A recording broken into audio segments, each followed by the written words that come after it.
Salam, gündəlik həyatda tez-tez orta rəqəmlərlə qarşılaşırıq, elə deyilmi? Amma bu orta həmişə həqiqəti əks etdirirmi? Bugün bizə daha real mənzərəni göstərən bir alətdən danışacağıq, mediandan. Yaxşı, gəlin bu məsələyə birbaşa başlayaq. Mövzunu daha yaxşı anlamaq üçün gəlin belə bir şey təsəvvür edək. Bir otaqda 19 nəfər var, hər birinin cibində cəmi 5 rubil pulu var. Və otaqda bir nəfərdə milyonçu var. Bəs bu otaqdakıların orta sərvəti nə qədərdir? Və cavablara baxın, sizi təəccübləndirə bilər. Bir tərəfdə ədədi orta var, 50 min rubuldan biraz çox. Digər tərəfdə isə median, cəmi 5 rubul. Görürsünüz, hər ikisi texniki olaraq orta sayılsa da, aradakı fərq, yəni uçurum qədərdir. Gəlin görək bu niyə belə olur? Deməli, baxın, bu birinci rəqəm, yəni ədədi orta, yəqin ki, hamımızın məktəbdən tanıdığı o klassik orta rəqəmdir. Hər şeyi toplayırsan, sonra da sayına bölürsən. Saydadır, hə? Amma problem ondadır ki, bizim misalda bu rəqəm otaqdakı insanların demək olar ki, heç birinin real vəziyyətini göstərmir. Baxın, əsas məsələ tam olaraq budur. Ədədi orta, outlier deyilən, yəni kənara çıxan rəqəmlərə qarşı həddindən artıq həssasdır. Bizim misalda, o bir nəfər milyonçu bütün hesablamanı alt-üst edir. Onun sərvəti ədədi ortanı o qədər yuxarı dartır ki, nəticədə qrupun ümumi maliyyə vəziyyəti haqqında tamamilə yanlış bir təsəvvür yaranır. İndi isə gəlin bu hekayənin əsl qəhrəmanına, yəni mediaya keçək. Görək o, bu çaşqınlığı necə aradan qaldırır və bizə daha dəqiq bir mənzərə təqdim edir. Bəs median nədir? Ən sadə dildə desək, median sıralanmış bir siyahının tam ortasındakı rəqəmdir. Yəni məlumatları iki bərabər hissəyə bölür. Yarısı ondan aşağı, yarısı ondan yuxarı. Və ən əsası odur ki, o bizim milyonçu kimi kəskin rəqəmlərin təsirini demək olar ki, tamamilə görməzdən gəlir. Əsl mərkəzi tapmaq üçün mükəmməl bir vasitədir. Bəs medianı necə tapırıq? Proses həqiqətən də çox sadədir. Heç bir mürəkkəb riyaziyyat yoxdur.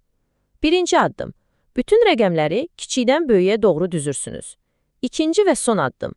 Düzdüyünüz o siyahının tam ortasında dayanan rəqəmi tapırsınız. Vəssalam. Əlbəttə, burada kiçik bir nüans var.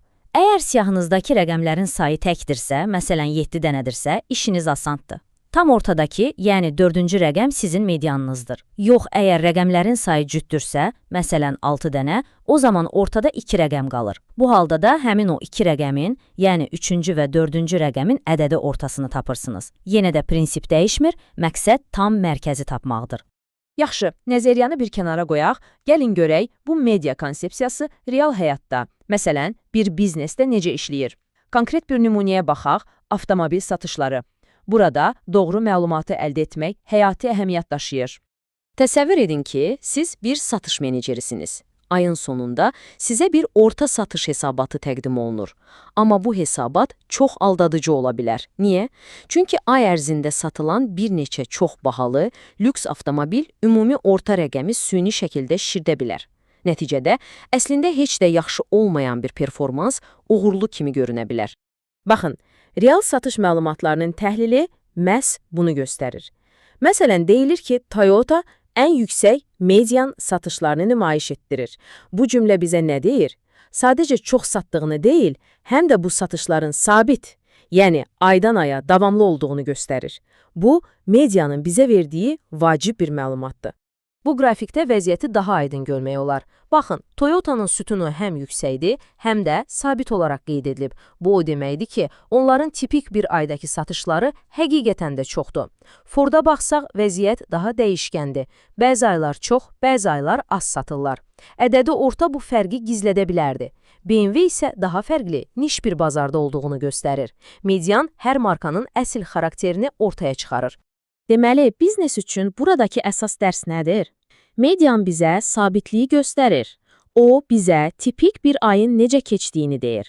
Və gələcəyi planlaşdırarkən, bir-iki uğurlu satışla şişirilmiş ədədi ortadan fərqli olaraq, median daha etibarlı, daha proqnozlaşdırıla bilən bir göstəricidir. Yaxşı, biznesdən biraz uzaqlaşaq və daha geniş bir mövzuya keçək.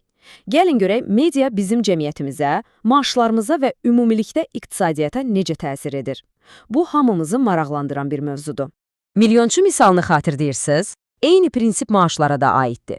Tez-tez orta əmək haqqı ifadəsini eşidirik. Amma bu rəqəm adətən ölkədəki çox az sayda, amma həddindən artıq yüksək maaş alan insanlar tərəfindən yuxarı çəkilir.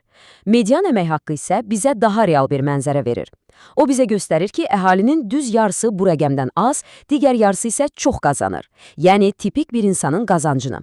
Məsələn, gəlin konkret bir rəqəmə baxaq. 2024-cü ilin noyabr ayına olan məlumata görə, Rusiyada median aylıq əmək haqqı 61,754 rubl təşkil edir.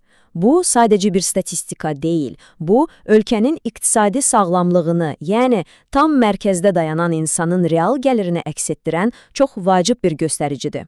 Və bu median rəqəminin çox ciddi praktiki nəticələri var. O sadəcə bir kağız üzərindəki rəqəm deyil. Birincisi, tipik bir işçinin gəlirini daha dəqiq əks etdirir.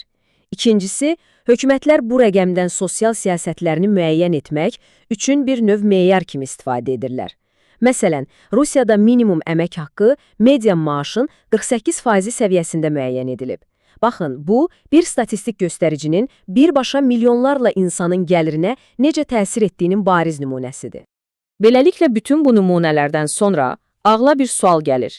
Nə vaxt ədədi ortadan, nə vaxt mediandan istifadə etməliyik, hansını seçməliyik? Bu cədvəl hər şeyi çox gözəl ümumiləşdirir. Gəlin sürətli bir şəkildə nəzər salaq. Ədədi orta, bildiyimiz kimi hər şeyi toplayıb sayına bölməkdir və kənar rəqəmlərə qarşı çox həssasdır. O, daha çox simmetrik, yəni kəskin fərqlər olmayan məlumatlar üçün idealdır. Median isə sıralanmış siyahının ortasıdır və kənar rəqəmlərə qarşı demək olar ki, immuniteti var. Ona görə də maaşlar, ev qiymətləri kimi kəskin fərqlərin olduğu məlumatlar üçün daha uyğundur. Biri məlumatın tarazlıq nöqtəsidirsə, digəri tipik dəyəridir. Yəni, bütün bu izahatdan çıxarılacaq əsas nəticə budur. Əgər əlinizdəki məlumatlarda kəskin fərqlərin, yəni outlierların olma ehtimalı varsa, məsələn, əmək haqqları, daşınmaz əmlak qiymətləri və ya satış rəqəmləri kimi, bilin ki, median sizə daha dürüst, daha real bir hekayə danışacaq. Ona görə də növbəti dəfə haradasa bir xəbərdə, hesabatda orta rəqəm görəndə bir anlıq dayanıb düşünün və özünüzdən soruşun. Görəsən bu hansı ortadır? Ədədi orta mı, yoxsa median? Bu sadə sualı verməklə siz artıq məlumata daha şuurlu yanaşan birinə çevrilirsiniz.